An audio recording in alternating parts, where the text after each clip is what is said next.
రేవంత్ రెడ్డి 2 లక్షల ఉద్యోగాలు ఇస్తానని చెప్పాడు. మా పిల్లలకు ఉద్యోగాలు ఇవ్వడం లేదు. పోస్టులు వేసినా కూడా తక్కువ వేశాడని మా పిల్లలు బాధపడుతున్నారు. బస్ ఎక్కితే ఊరికే ఎందుకు తిరుగుతారయ్యా అని కండక్టర్లు తిడుతున్నారు. మేం పని చేసుకునే వాళ్ళం, ఊరికే ఎందుకు తిరుగుతాం? రేవంత్ రెడ్డి జాబులు ఇస్తా అనేసరికి ఓటు వేస్తామన్నారు. రైతు బంధు ఏమో గట్లే ఉపారు పడుతుంది, ఉపారు పడతలేదు. కానీ పిల్లలకు జాబులు వస్తే బాగున్నానా? మా పిల్లలు చదువుకున్నారు. ఏం జాబులు వేస్తుండు? అదే వేస్తాడు. ఇప్పుడు ఏ లక్షలు లేవు, ఏం లేవు. మా బుజ్జి టీచర్ చదువుతుంది, పోస్టులు ఏమో ఇప్పుడు చదువుకుంటలేము. ఎక్కువ అంటే పోస్టులు తక్కువ వేసినట. దానికి కూడా ఇంకేజిందులు అని పెట్టిరంట.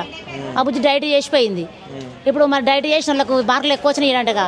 మరి ఎందుకు మార్కులు పట్టాయి తీయాలగా? మరి మా పిల్లలు మేము ఎట్టబోతాం? మేము ముందే పేదలం, వ్యవసాయం చేసి పిల్లలు చదివిస్తాం. మా పిల్లలకు జాబ్ ఇచ్చిన చాలన్నా, మాకు ఏది ఇవ్వకున్నా సరే. పిల్లలకు జాబులు ఇప్పుడు ఉంటే చాలు.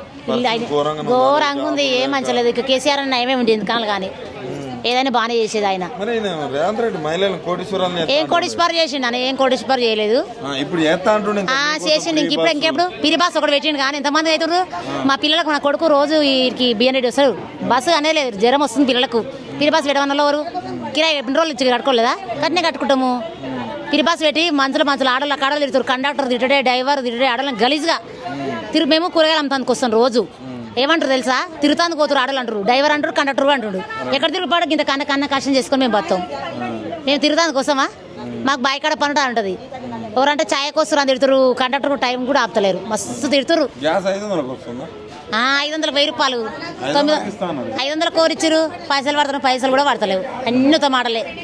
రైతు బంధు ఒకటి మొన్న పడ్డది అంతే. 3 సార్లకు మొన్న పడ్డది. అప్పుడేమో మంచిగా ఎంబడి పడేది, 3 పైసలు పడేది, అవి పడేది.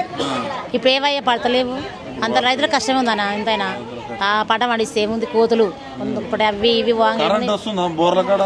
బోరకాడ టైంకి ఉంటూనే ఉంటుంది అంట. అప్పుడు మంచిగా ఉంది, 24 గంటలు ఉండేది. ఇప్పుడు ఉండలేదు. ఏడిచ్చిండు, ఏనే 24 గంటల కరెంట్ వేయలే. అది ఒకటి పిరి చేసిండు. కరెంట్ బిల్లు ఒకరికి అయ్యింది, ఒకరు కాలే. కరెంట్ కాలే. మా అమ్మ ముసలే, మా అమ్మకే కాలే. ఇంకా నాకేం వేస్తుంది? నాకు లేకుండా కట్టుకోవడం. మా అమ్మకే 4000 వస్తున్నాయి, 2000 వస్తున్నాయి. కొడుకులేరు కొమ్మలు ఇస్తున్నారు. ఎవరు ఇయ్యరు, 2000 ఇస్తారు. పెంకలిల్లే ఉంది. మరి ఆ ముసలికి కట్టాలిగా. ఈ ముసలాంకి ఇల్లు ఎందుకు అంటారంట. ఓట్లు వస్తున్నాయి అమ్మా, 1-2 నెలల్లో ఓట్లు వస్తాయి మీ ఊర్లలో. కాంగ్రెస్ కి వేసే పరిస్థితి ఉందా? మేమేమన్నా టీఆర్ఎస్ కి వేస్తాం. నిజంగా చెప్తున్నాం కానీ మస్తు ఘోరంగా ఉంది. ఘోరంగానే ఉంది పరిస్థితి. మేము సంవత్సరంన్నర కావట్లేదు, ఇంత వ్యతిరేకత వచ్చింది. వ్యతిరేక అంటే అట్లా ఇబ్బందులు అవుతున్నాయి. మరి ఇబ్బందులు పడడం కలగానా? ఇప్పుడు అన్ని ఇబ్బందులు అవుతున్నాయి. మనిషికి రిస్క్ వచ్చేది. ఏ రిస్క్ రాకుండా 2 రోజులు అన్నమా? ఆయన 10 ఏళ్ళు చేసిండు అన్నారు. ఎవరన్నా అన్ని ఆయన చేసిన రోడ్లే ఉన్నాయి. ఆయన చేసిన ఇల్లు కూడా పంచుతాం కూడా ఇబ్బంది అవుతుందంట. మొన్న మళ్ళీ ఇంకా పెళ్ళి ఇక్కడ ఈ ఇండ్లు కట్టారు కదా, మస్తు లొల్లి. వాళ్ళకేమో ఒకరికేమో ఇల్లుకి వచ్చినాయంట. వేరే వాళ్ళకు కుత్తోళ్ళకి ఇస్తారంట. కరెక్ట్ న్యాయం చేయాలి అంతే. ఇస్తానా కానీ అది వచ్చిన వాళ్ళకి ఇవ్వలేదంట, కుత్తోళ్ళకి ఇస్తారంట. మొన్న మస్తు గొడవ. మాకు ఇల్లు ఉంది, మాకు ఇల్లు ఇవ్వాలని ఎవరన్నారు. కానీ మా పిల్లలకు ఒక జాబ్లు వస్తుంది, అలానా ఒక జాబ్లు వస్తుంది. ఏంటన్నా జాబ్లు ఇస్తారు కూడా వేసినాం. నిజంగా చెప్తున్నాం. పిల్లలు కాలుకుంటే ఎవరికైనా ఎట్లుంటుందన్నా? మేము లక్షలు పెట్టి చదివించినాం, ఆశలనే చదివిస్తుంది. జాబ్ వస్తాను అదే మంచిగా మురుపంతో వేయించినాం. పిల్లలకి ఎటువంటి పిల్లలు జాబ్ అంటే ఇంటి తులం బంగారం ఇంట్లో ఆడపిల్లకి 2000 అన్నారు కాలుకుంటే. మరి ఏవి ఇస్తురా? చదువుకు అన్నారు. ఎదిగిన పిల్లలు ఉంటే 2000 అన్నారు. ఏవి లేవు. అది ఎంతవరకే ఉంది, మొత్తానికే లేవు. కానీ పిల్లలకన్నా జాబ్లు ఇస్తే బాగున్నానా? మాకంటే కట్టిన గిట్ట కష్టం చేసుకొని పోతాం. జాబ్ కావాలి. మరి ఇక మేమంటే ఎట్లా అన్న పోతాం. మా పిల్లలు వ్యవసాయం చేయలేరు కానా? మేమంటే వ్యవసాయం చేసి ఇక్కడ కూరగాయలు అమ్ముకుంటున్నాం. ఆర్ట్లకి వెళ్ళి వచ్చి ఇక్కడ అమ్ముతాం. మేము ఎంత బాధ అవుతుంది, మస్తు బాధ అవుతుందన్నా. మా ఆయన చేస్తారు, మేము పండిస్తాం. ఇప్పుడు మా పిల్లలు అయితే వేయలేరుగా.